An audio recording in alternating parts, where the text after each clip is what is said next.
I arrive at Grandview Manor for my sister Madison's wedding wearing my best suit despite my tight budget. At the entrance, I freeze when I see my own photo posted with "Do not enter useless trash" written beneath it. Wedding guests stare and whisper. My parents Robert and Carol approach wearing cold expressions. "Don't let anyone know you're our child," my mother hisses. Madison appears in her wedding dress, smirking. "Don't come too close. Your poor smell will ruin the wedding photos." I quietly turn away, my heart shattered. My legs feel like lead as I walk toward the parking lot, each step echoing with the whispers of elegantly dressed guests behind me. The Colorado summer sun beats down mercilessly on the manicured gardens of Grandview Manor, but I feel nothing but cold emptiness spreading through my chest. This morning I had believed today would mark a new beginning for our fractured family. Instead, it became the moment I understood just how deep their contempt for me truly ran. Sitting in my weathered pickup truck, I pull out my phone with trembling fingers to call Sarah. She answers on the second ring, her voice bright with excitement about hearing how the wedding went. When I try to speak, only a choked sound emerges. The words feel impossible to form. "Dominic, what happened? Are you okay?"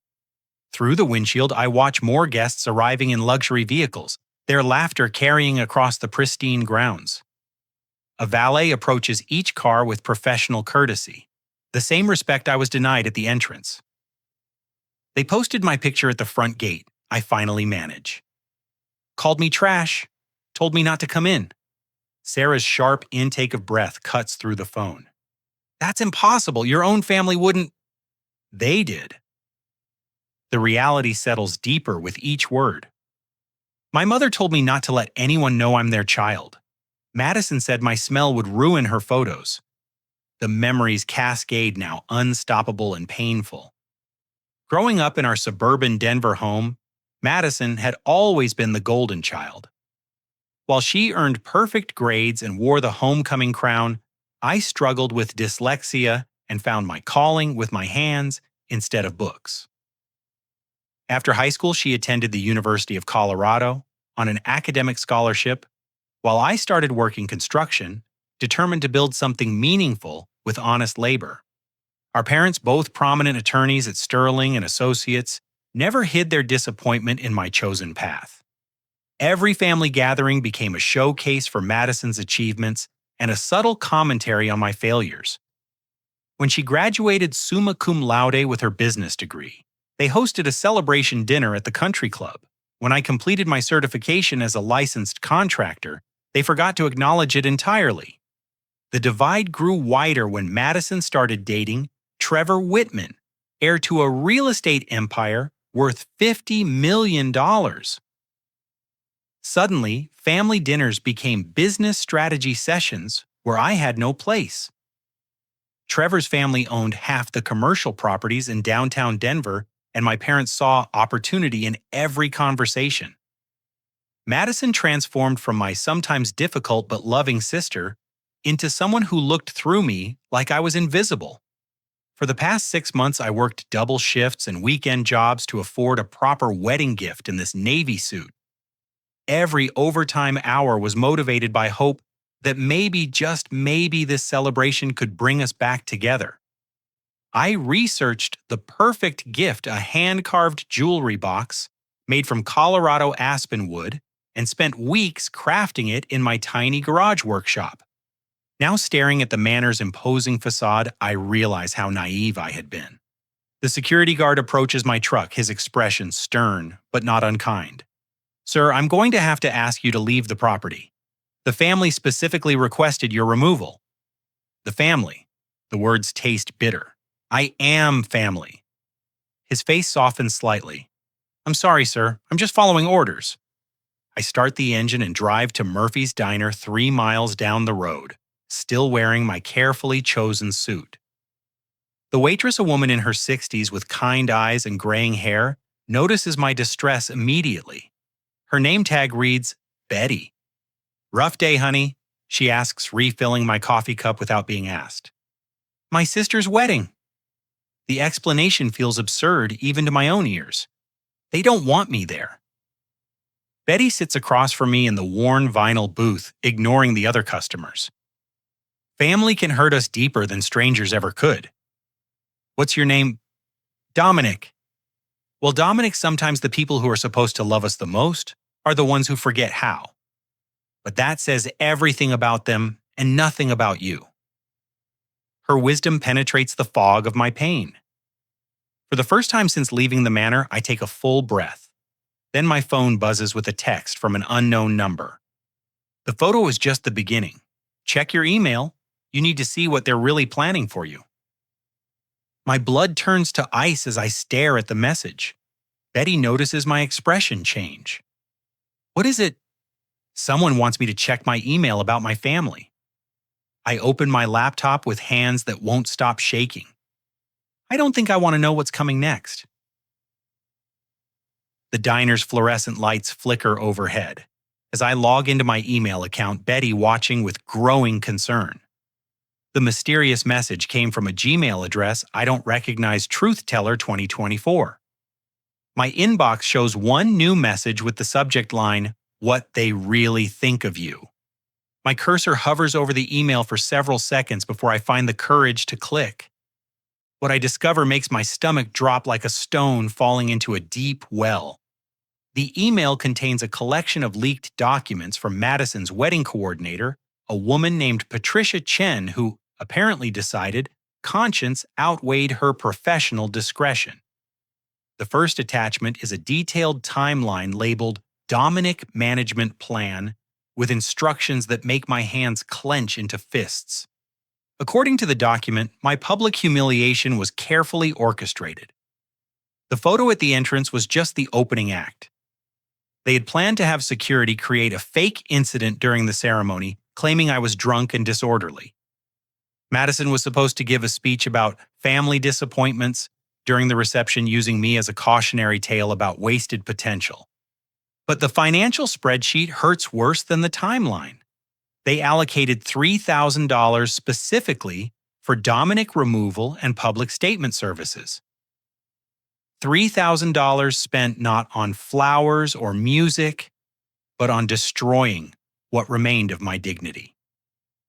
The mock-up wedding programs show my face crossed out under a section titled, "Family We Don't Acknowledge."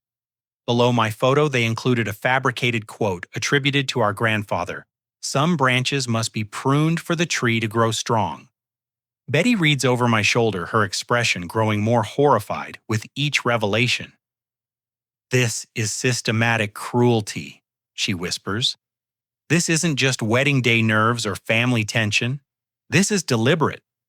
The next set of documents reveals the true scope of their campaign against me.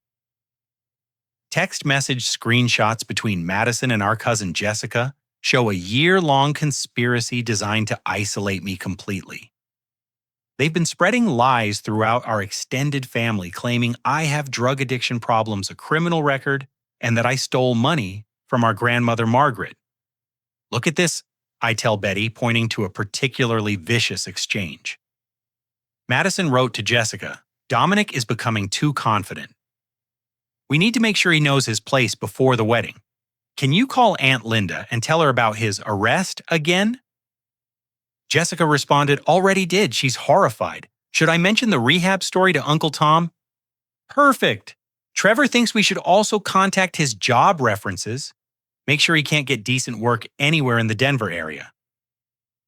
The realization hits me like a physical blow. My recent string of lost job opportunities, the sudden coldness from family members, my grandmother's inexplicable distance over the past year. None of it was coincidence or bad luck. It was a coordinated attack designed to break me down systematically. Betty's weathered hand covers mine. I've seen family feuds before, but never anything this calculated. They've been trying to destroy your life piece by piece. I discover evidence that Trevor used his business connections to sabotage my applications with several major construction companies. Phone logs show calls made to my references with notes like, "Informed about character concerns," and "Reliability questions raised successfully." The worst revelation comes in an email exchange between Madison and our mother about our grandmother Margaret. They convinced our elderly grandmother to remove me from her will by claiming I had threatened her physically during a visit. The lie was so detailed and convincing that Margaret changed her estate planning without even confronting me about the alleged incident. They stole your grandmother's love, Betty says, tears forming in her eyes. That's unforgivable. My phone rings, interrupting our review of the devastating evidence. It's Marcus, my buddy from the construction crew, calling from the job site. Dom, you sitting down because I got some news that's going to blow your mind. What kind of news? Remember those equipment failures we've been having? The ones that kept getting blamed on you? I just caught Jake Rodriguez messing with the hydraulics on the excavator. When I confronted him, he broke down and admitted Trevor Whitman's been paying him to sabotage jobs when you're the lead operator. The scope of their conspiracy expands even further. They weren't content with just social and professional destruction. They wanted to make me look incompetent and dangerous on job sites. Marcus, I need you to document everything Jake told you, record it if possible, and don't let anyone know what you discovered yet. Already on it, brother. I got video of him confessing the whole thing. But Dom, there's more. Jake said this has been going on for over a year. Every major mistake that got pinned on you, every safety violation that got you written up, it was all planted. Betty brings me another cup of coffee, her daughter Emma, texting her from her job at Grandview Manor. Honey, something big is happening at the wedding venue. Emma says there's lawyers and photographers showing up, and the bride is having some kind of breakdown in the bridal suite. My phone buzzes with another text from the unknown number. Justice sometimes comes from unexpected places. Trevor Whitman's past just caught up with him in a big way. Through the diner window, I see a news van speeding toward Grandview Manor, emergency lights flashing. Whatever is happening at my sister's wedding, it's about to become very public. Betty's daughter, Emma, calls her mother directly, her voice excited and breathless. Mom, you're not going to believe this. Trevor's ex-girlfriend just showed up with FBI agents. She has a whole briefcase of evidence about financial crimes. The whole wedding is falling apart. Betty looks at me with something approaching awe. Dominic, I think your sister's perfect day just became her worst nightmare. Betty and I drive back toward Grandview Manor in her aging Honda Civic, parking at the edge of the property, where we can observe the chaos without being seen. The elegant venue that had seemed so intimidating an hour ago now resembles a disturbed anthill, with guests streaming out of the main building and gathering in confused clusters on the lawn. Through the panoramic windows of the reception hall, we can see a tall woman with auburn hair and a sharp business suit gesticulating wildly while speaking to a group of men in dark suits. Even from this distance, her authority is unmistakable. This must be Ashley Peterson, the ex-girlfriend Emma mentioned. That woman means business. Betty observes, adjusting her glasses to get a better view. Look how everyone's hanging on her every word. Ashley Peterson commands the room like a general addressing troops before battle. She's clearly a successful attorney from Chicago, and her presence has transformed the wedding celebration into something resembling a legal proceeding. Several guests are recording the confrontation with their phones while others make hurried phone calls and rush toward the exits. A black SUV with government plates pulls up to the main entrance, and two more FBI agents emerge carrying boxes of documents. The wedding photographer, a nervous young man with an expensive camera, approaches the agents uncertainly before being waved away dismissively. Through my phone, I research Ashley Peterson quickly and discover she's a federal prosecutor specializing in white-collar crime. Her LinkedIn profile shows she graduated top of her class from Northwestern Law School and has spent the past 5 years dismantling financial fraud schemes across the Midwest. She's not just his ex-girlfriend, I tell Betty. She's a federal prosecutor. This isn't personal revenge. This is professional justice. Betty's daughter Emma texts constant updates from inside the venue. Trevor locked himself in the groom's suite. Madison is screaming at everyone. Your parents are making phone calls and look terrified. The main entrance doors burst open, and Madison emerges in her elaborate wedding dress, the train dragging behind her like a broken wing. Even from our distant vantage point, her distress is obvious. She's arguing with someone we can't see, her gestures becoming more frantic with each passing moment. Trevor appears behind her, his formal tuxedo rumpled and his usually perfect hair disheveled. The confident businessman who had looked down on me countless times now appears cornered and desperate. He keeps checking his phone obsessively, his face growing paler with each glance at the screen. Emma says the FBI froze all of Trevor's bank accounts. Betty reads from her daughter's latest text. He can't even pay the wedding vendors. The caterer is threatening to remove all the food unless someone gives them cash immediately. My parents emerge from the venue, my father, Robert, speaking intensely into his phone, while my mother, Carol, wraps her arms around herself despite the warm Colorado afternoon. Their prestigious law firm has built its reputation on discretion and elite clientele. Having FBI agents at their daughter's wedding represents their worst professional nightmare. Several prominent Denver business figures begin leaving the venue, walking quickly toward their luxury vehicles without stopping to say goodbye to anyone. Word of the federal investigation is spreading rapidly through the guest list, and no one wants to be associated with potential financial crimes.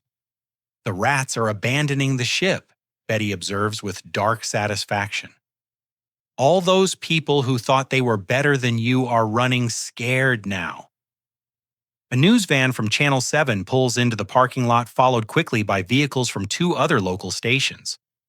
The wedding that was supposed to elevate my family's social status is about to become the lead story on the evening news. Ashley Peterson exits the venue accompanied by the FBI agents, her expression grimly satisfied. She stops to speak with the news crews, presenting documents and speaking with the authority of someone accustomed to managing media attention during major cases. My phone rings unexpectedly, the caller ID showing Ashley Peterson's name. My hands shake as I answer, wondering how she obtained my number and what she could possibly want with me. Dominic. This is Ashley Peterson. I'm the federal prosecutor investigating Trevor Whitman. I need to speak with you immediately. During my investigation, I discovered evidence that your family has been systematically slandering you to business contacts and destroying your professional reputation. I believe this connects to Trevor's pattern of intimidating and silencing potential witnesses. Her voice is crisp and professional, but I detect an undercurrent of genuine anger. How did you get my number? I have phone records showing calls between Trevor and several local business owners, specifically discussing ways to damage your career prospects. Your name appears frequently in communications we've seized as evidence. I think you're a victim in this case, not just a family member. The pieces begin falling into place. Trevor didn't just orchestrate my professional sabotage out of casual cruelty. He identified me as a potential threat to his plans and decided to neutralize me preemptively. What kind of threat could I possibly be to someone like Trevor? Ashley's laugh contains no humor. You're honest, hardworking, and observant. You would have noticed his financial irregularities eventually. Plus, you have a clean reputation in the construction industry. If you had spoken up about his business practices, people would have listened. He needed to destroy your credibility before you could become a problem. Betty listens to my side of the conversation with growing amazement. When I hang up, she shakes her head slowly. That man planned to destroy you as insurance against getting caught. That's not just cruel, that's evil. Ashley texts me her location in the Manor's parking lot and asks me to meet her in person. As Betty and I drive closer to the venue, I realize this moment represents a crossroads. I can choose to remain the victim of their conspiracy, or I can step forward as someone with the power to seek justice. The boy who was humiliated at the gate just hours ago is about to become a key witness in a federal criminal case. The family who called me trash is about to discover that honest people sometimes hold the most dangerous cards. Ashley Peterson's silver BMW is parked beneath the shade of an ancient oak tree at the far edge of Grandview Manor's grounds. She sits on the hood of her car, a thick manila folder beside her, and a digital recorder in her hand. Her professional confidence remains intact, but I notice tension around her eyes that suggests this case has become deeply personal. Thank you for coming, Dominic. I know this day has been traumatic enough already. She gestures for me to sit on a nearby stone bench, while Betty remains respectfully in the background. What I'm about to show you will be difficult, but I think you deserve to understand the full scope of what's been done to you. She opens the folder and spreads out a collection of documents that make my previous discoveries look like surface scratches. Phone records, email printouts, financial transactions, and surveillance photos create a timeline of systematic destruction that began over 18 months ago. Trevor identified you as a potential problem before he even proposed to Madison. Ashley explains, pointing to the earliest dated materials. His business model required complete family loyalty and no inconvenient questions. You represented independence and integrity qualities that threatened his long-term plans. The financial records show payments to a private investigation firm tasked with finding compromising information about me. When they found nothing substantial, Trevor authorized more creative approaches to character assassination. He paid Jake Rodriguez $300 per month to create safety incidents that would get blamed on you. He hired a reputation management company to flood online review sites with fake complaints about your handyman services. He even paid a woman to file a false police report claiming you had harassed her at a job site. Betty gasps audibly at this revelation. They tried to give you a criminal record. Ashley nods grimly. The police report was withdrawn the next day when the woman claimed she had mistaken Dominic for someone else, but not before it had been entered into the system. Trevor's plan was to use it later if needed. The most damaging evidence involves recorded phone conversations between Trevor and various Denver business owners. In one particularly clear recording, I hear Trevor's smooth voice explaining why they shouldn't hire me. Dominic has some substance abuse problems he's been hiding. My family's trying to help him, but we can't recommend him for sensitive projects until he gets clean. That's completely false, I tell Ashley, my anger building with each revelation. I know. I had you investigated independently as soon as your name appeared in our evidence. You have a spotless record, excellent work history, and every reference speaks about your character in glowing terms. Trevor's lies were sophisticated but completely fabricated. Ashley shows me text message exchanges between Madison and several family members where they coordinated their stories about my supposed problems. The level of detail and consistency suggests they held planning meetings specifically dedicated to destroying my reputation. Your sister wasn't just participating, she was often the instigator. Look at this message she sent to your cousin Jessica. We need to make Dominic's problems sound more serious. Trevor thinks we should add gambling addiction to the drug story. The betrayal cuts deeper than any physical wound. These weren't spontaneous, cruel comments during family arguments. They were calculated campaigns designed to isolate me completely from any source of support or opportunity. Why are you showing me this? I ask Ashley. What do you want from me? I want to offer you justice and vindication. Trevor's financial crimes are federal offenses, but his campaign against you constitutes criminal defamation and conspiracy. I can include your case in our prosecution, which would mean public vindication and significant financial compensation for damages. She pulls out a digital recording device. I also want your help gathering additional evidence. Your family doesn't know you understand their conspiracy yet. If you're willing, we can record conversations that might provide the final pieces we need to ensure Trevor gets maximum prison time. Betty moves closer, her protective instincts engaged. Is this safe for Dominic? These people have already shown they're capable of terrible things. I'll have FBI agents positioned nearby at all times. And frankly, Trevor's too panicked about his own situation to pose any physical threat. His accounts are frozen. His business is under federal investigation, and his wedding just became a crime scene. He's not thinking about Dominic right now. Ashley hands me the recording device, smaller than a deck of cards, and virtually undetectable when clipped inside a jacket pocket. The choice is entirely yours. You can walk away from all of this and let us handle Trevor's financial crimes without involving the personal attacks. Or you can help us expose everything and get justice for what they've stolen from you. Through the trees, we can see continued chaos at the wedding venue. More vehicles are leaving, and several vendor trucks are pulling away after apparently not receiving payment. Madison appears at the main entrance again this time, with her wedding dress noticeably torn and her makeup completely ruined. They're destroying themselves, I observed to Ashley. Maybe that's justice enough. Is it, though, your reputation in this community has been systematically destroyed? Your relationship with your grandmother was poisoned with lies. Your career opportunities were sabotaged for months. Their self-destruction doesn't repair the damage they caused to your life. Ashley's arguments resonate with something deeper than revenge. This isn't just about punishment, it's about truth and restoration. Every lie they told about me is still circulating in professional and social circles. Every relationship they poisoned with false stories remains damaged.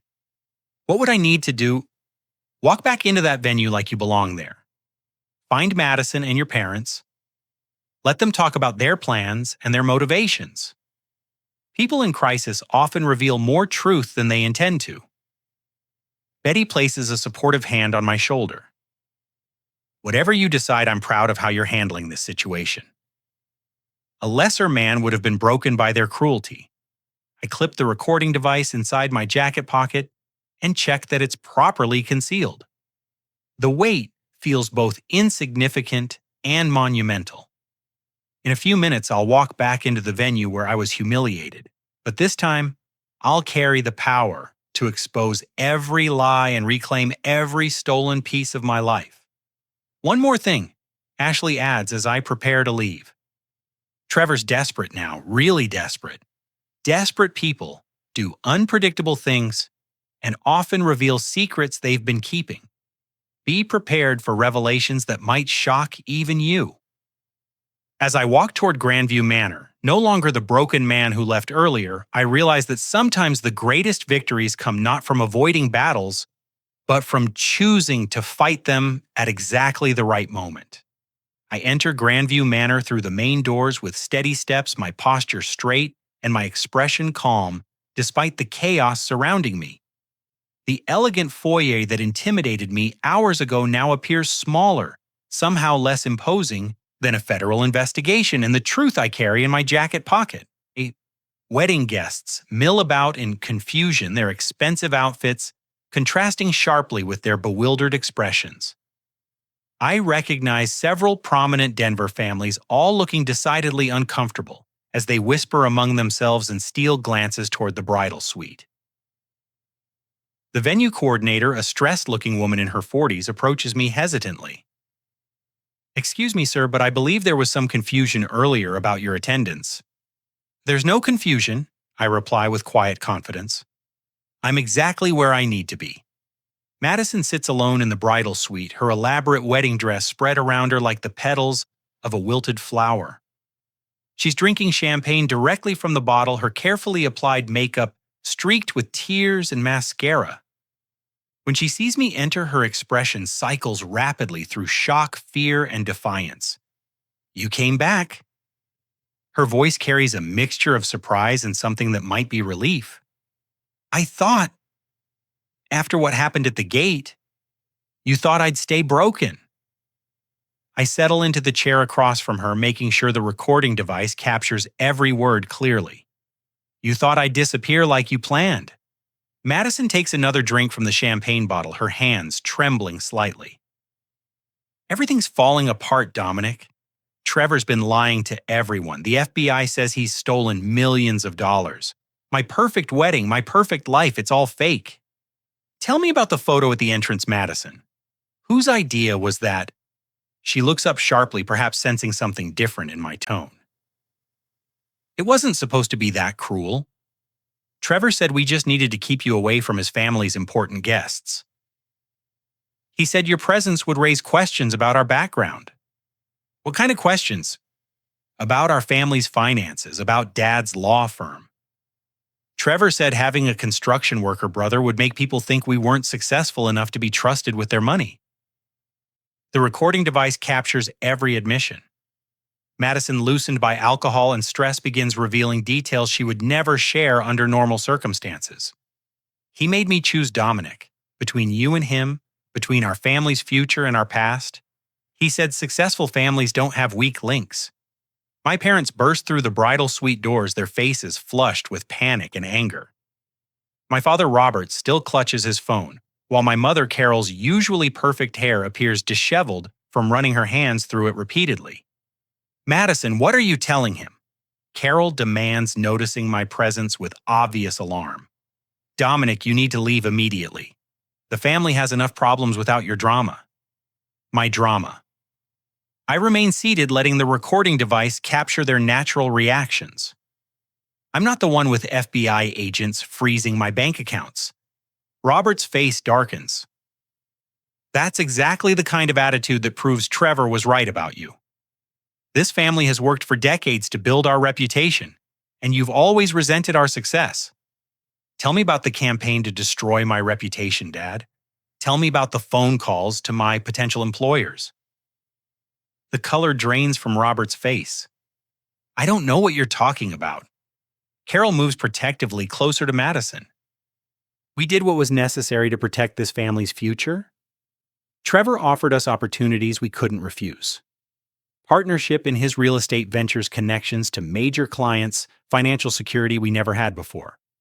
So you sold your son's reputation for business opportunities. We tried to redirect your path towards something more appropriate for our family's image, Robert says defensively. Construction work, manual labor, these weren't the direction we wanted for our family's legacy. Madison suddenly laughs, a bitter sound that echoes off the bridal suite walls. Listen to us. Listen to how we sound. We're justifying cruelty as family management. The door explodes inward as Trevor storms into the room, his tuxedo jacket removed, and his white shirt stained with sweat. His usual composed businessman demeanor has completely disintegrated, replaced by wild-eyed desperation. My accounts are frozen, he announces to the room. Every single business account, personal account, investment account. They've seized my computers, my files, everything. I need liquid assets immediately. He notices me for the first time and his expression shifts to something approaching panic. What is he doing here? I specifically told you to keep him away from the family events. Trevor, calm down, Carol attempts. We can figure this out together. No, we can't. Trevor turns to Madison with desperate intensity. I need your engagement ring. The diamond is worth $40,000. I can sell it tonight and get enough cash to leave the country before they formally charge me. Madison clutches her left hand protectively. This was your grandmother's ring. You said it represented our eternal love. Trevor's mask finally slips completely. I never loved you, Madison. I needed access to your parents' law firm and their client list. The whole relationship was a business strategy. Your family was my entry point into Denver's wealthy, elderly population. The brutality of his confession hits Madison like a physical blow. She doubles over, nearly dropping the champagne bottle. Carol gasps audibly while Robert's mouth opens and closes soundlessly. The attacks on Dominic were necessary. Trevor continues his panic, making him recklessly honest. He would have noticed the financial irregularities eventually. Plus, he had credibility with working-class people. If he had spoken out about my business practices, it would have damaged my reputation with contractors and blue-collar investors. FBI agents appear in the doorway behind Trevor, led by Ashley Peterson. Her expression is grimly satisfied as she listens to Trevor's confession. Trevor Whitman, you're under arrest for wire fraud, money laundering, and conspiracy to commit financial crimes against elderly victims. As they place handcuffs on Trevor, he turns to my family with venomous intensity. You people were so desperate for wealth and status that you destroyed your own son for a criminal. How does that feel? The agents lead Trevor away as news camera flashes explode through the venue windows. Madison collapses into her chair, still in her wedding dress, while our parents stand frozen in horrified silence. I stand up slowly, the recording device having captured every damaging admission.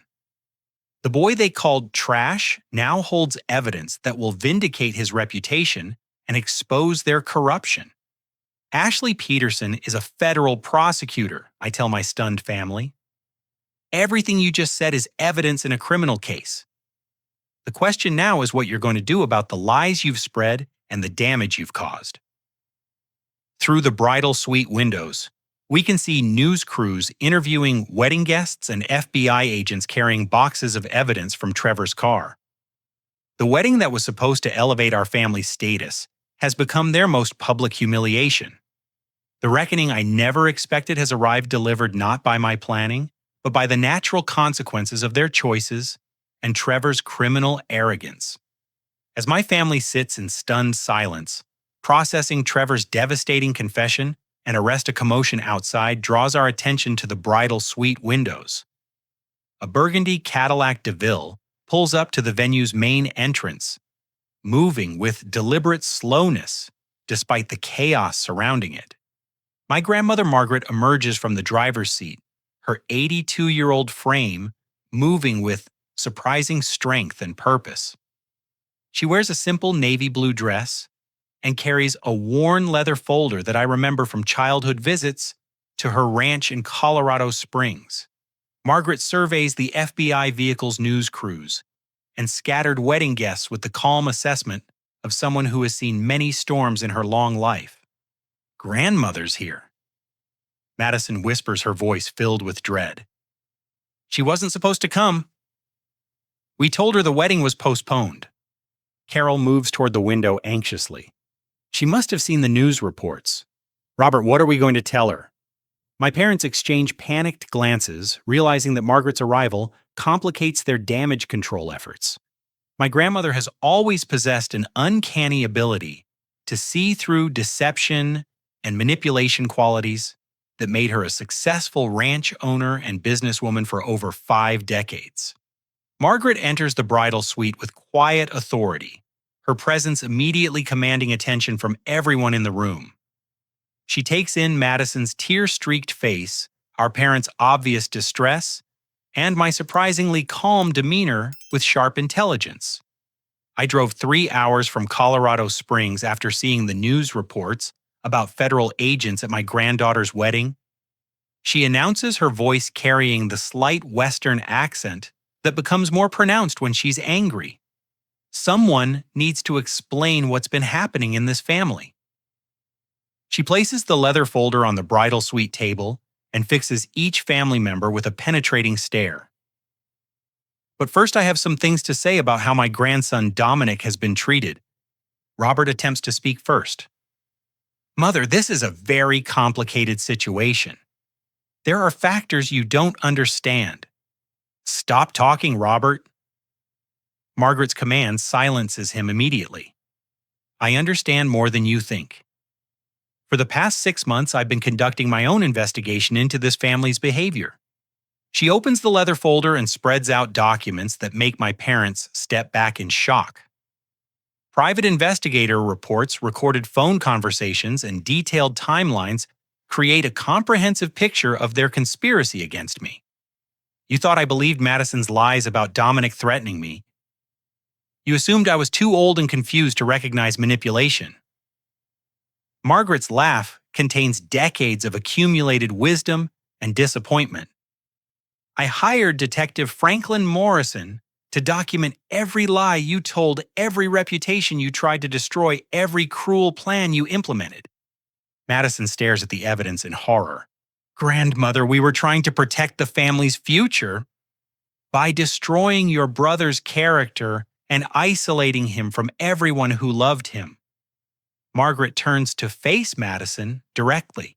Child, you broke my heart when you told me Dominic had threatened violence against me, not because I believed it, but because I realized you had become someone capable of such calculated cruelty. She produces a sealed envelope from the folder. This is my real will dated 6 months ago and witnessed by my attorney and my doctor. It leaves Dominic my ranch, my investments, and the majority of my estate. It has never changed despite your efforts to convince me otherwise. Carol gasps, the sound escaping involuntarily. But you told us you had removed him. I told you what you wanted to hear so you would reveal your true characters. Detective Morrison recorded every conversation where you celebrated what you thought was Dominic's disinheritance. Margaret moves to stand beside me, her small hand resting on my shoulder with surprising strength. Dominic, I've watched you struggle this past year and wanted to intervene, but I needed to see how far they would go.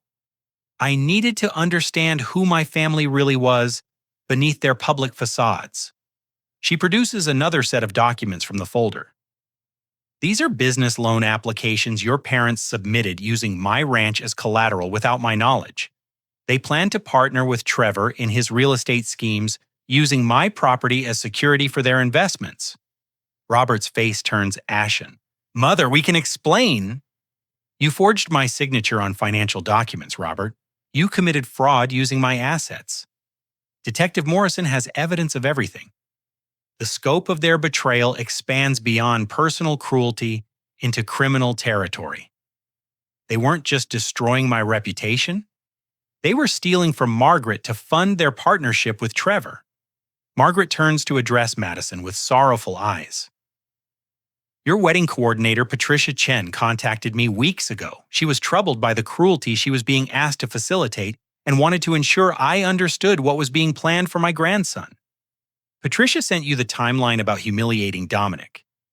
Patricia sent me everything, every cruel detail, every planned humiliation, every dollar budgeted for destroying a good man's dignity. Margaret's voice grows stronger with righteous anger. She said she couldn't be part of such systematic cruelty and wanted me to intervene. Ashley Peterson appears in the doorway, having overheard enough of the conversation to understand the additional crimes being revealed. Mrs. Margaret, I'm Ashley Peterson, the federal prosecutor handling Trevor's case. If your family committed fraud using your property, we need to include that in our investigation. Margaret nods approvingly. Detective Morrison has provided all evidence to the appropriate authorities. I want full prosecution for anyone who participated in financial crimes. The weight of their choices settles over my parents and Madison like a suffocating blanket. They face not just social humiliation, but potential criminal charges for their deception and fraud. The question now, Margaret continues, is what this family will do to make amends for the damage they've caused. Dominic has suffered professionally, personally, and emotionally because of your lies and manipulation. She pulls me aside, speaking quietly enough that the recording device captures our conversation, but not loudly enough for others to overhear clearly. Boy, you have choices to make now. You can pursue maximum legal action against your family, or you can choose a path that allows for redemption and healing. But whatever you choose, know that I'm proud of the man you've become, despite their efforts to break you down. Through the bridal suite windows, we can see paramedics arriving at the venue. Someone calls out that Madison has collapsed, and medical personnel rush toward the building. Margaret looks at Madison with concern despite everything that has transpired. That child needs medical attention. Whatever wrongs have been committed, she's still my granddaughter. As paramedics enter the bridal suite, Madison struggles to breathe normally, her hands pressed against her stomach in obvious distress. The day's emotional trauma has taken a physical toll that requires immediate medical intervention. I'm pregnant. Madison gasps to the paramedics. The stress. I think something's wrong with my baby. The revelation adds another layer of complexity to an already overwhelming situation. As they prepare to transport Madison to the hospital, I realize that my decisions about justice and forgiveness will now affect not just my family's future, but the well-being of an innocent child who had no part in these adult failures. 6 hours later, I sit in the uncomfortable plastic chair of Denver General Hospital's maternity ward waiting room, still wearing my Navy suit from the morning's disasters. Madison rests in the room behind me, her pregnancy stable, but requiring careful monitoring due to stress-induced complications. The baby isn't Trevor's, she revealed during her medical examination. The father is David Martinez, a high school teacher she genuinely loved but abandoned when Trevor offered wealth and status. Dr. Patricia Williams, Madison's obstetrician, explains that emotional trauma during pregnancy can cause serious complications, but both mother and child appear to be recovering well. She needs rest, family support, and significantly less stress going forward, the doctor advises. Margaret sits beside me, her presence steady and comforting despite the day's revelations. That baby deserves a chance at growing up in a family that values love over money, she observes quietly. Whatever mistakes Madison made, that child is innocent. Ashley Peterson joins us in the waiting room, carrying final paperwork for the federal case against Trevor. He's been formally charged with 23 counts of fraud, money laundering, and elder abuse. The evidence you helped us gather today will ensure maximum prosecution. She places a civil lawsuit document on the table between us. This is your opportunity to pursue damages against your family for defamation, economic interference, and emotional distress. Based on the evidence, you could receive significant financial compensation. I study the legal papers that represent my chance for complete vindication and financial justice. Every lie they told, every opportunity they sabotaged, every relationship they poisoned can now be quantified and compensated through the legal system. What happens if I don't pursue maximum damages? You can still demand public acknowledgement of their wrongs and reasonable compensation for actual losses. The choice is between justice that rebuilds your life versus justice that destroys theirs completely. Margaret takes my hand in her weathered fingers. Dominic, your grandfather, faced a similar choice once. His brother cheated him out of their family business and tried to destroy his reputation in their community. He chose forgiveness over revenge, and it made him a stronger man. Did he ever regret that choice? Never. He built a better business, raised a loving family, and became respected throughout Colorado for his character. His brother spent the rest of his life struggling with guilt and regret. Through the hospital windows, I can see the Denver skyline glowing in the late afternoon sun. This morning, I woke up hoping for family reconciliation. Tonight, I face decisions that will define not just my future, but the kind of man I choose to become. My phone buzzes with a call from Sarah, who has been following news reports about the wedding disaster. Dominic, I'm in the hospital parking lot. Can I come up night? When Sarah arrives, she brings Marcus and 3 other guys from our construction crew, all carrying flowers and expressions of support. We saw the news reports, Marcus explains. Figured you might need friends around right now. Betty appears shortly after, accompanied by her daughter Emma and several other community members I recognize from local businesses. Word's been spreading about what really happened to you, Betty explains. People want you to know they're sorry for believing lies. Dr. Williams allows me to visit Madison briefly. She lies in the hospital bed looking young and vulnerable, her wedding makeup completely washed away and her hair pulled back in a simple ponytail. Without the designer dress and elaborate styling, she looks like the sister I remember from childhood. I'm sorry. She begins, her voice weak but sincere. Not just for today, but for everything.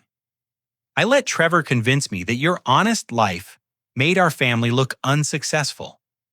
I was ashamed of being proud of you. Why didn't you tell me about the baby earlier? Because I knew David was a better man than Trevor, and that scared me.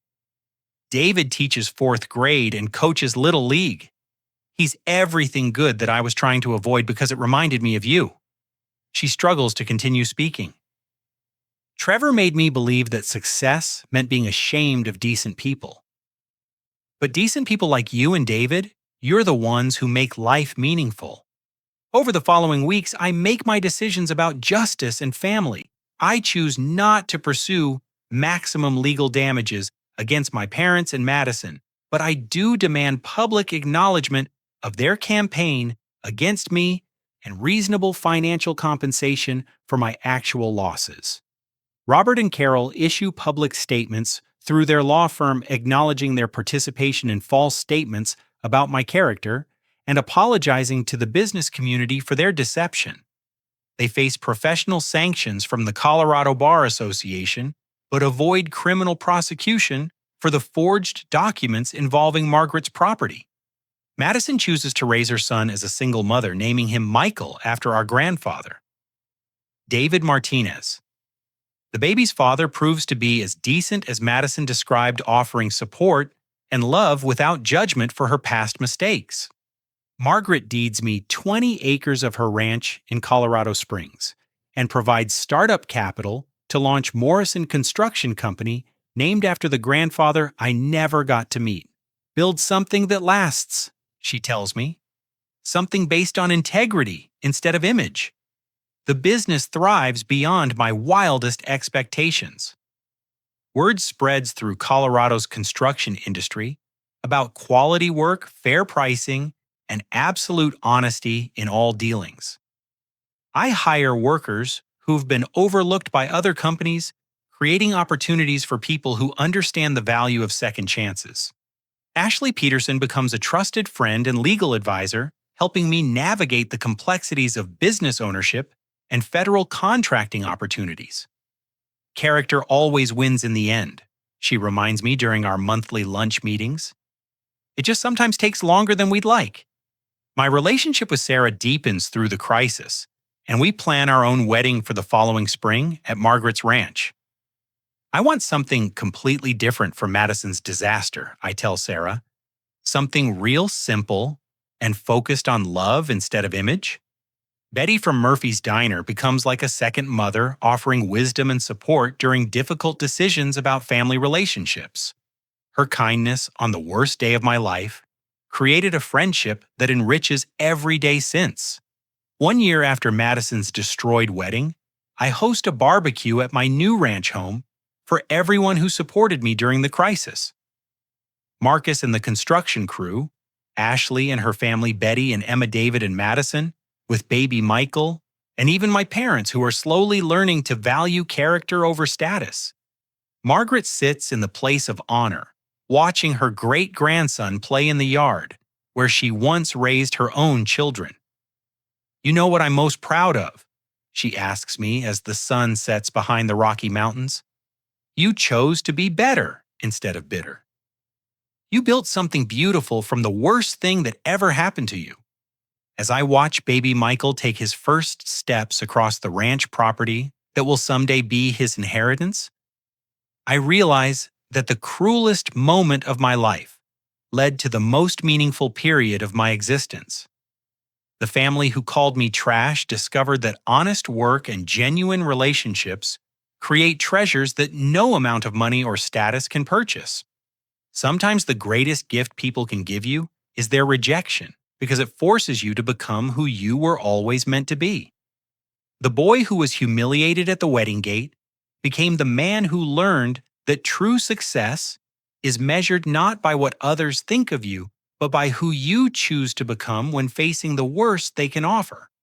Every morning when I wake up in my ranch house, built with my own hands on land gifted by a grandmother who never stopped believing in me, I remember that the worst day of my life became the first day of my real life. And that makes every struggle, every tear, and every moment of pain worth the man I became because of them. The path forward isn't always about avoiding the storm. Sometimes it's about learning to dance in the rain until the sun breaks through the clouds and you realize you've been building something beautiful all along. What family challenge have you overcome that made you stronger? Share your story in the comments below and remember to like this story if it touched your heart. Subscribe to hear more tales of triumph over adversity and share this with someone who needs to know that their worth isn't determined by how others treat them. Thank you for joining me on this journey, and may you always remember that your character shines brightest when others try to dim your light.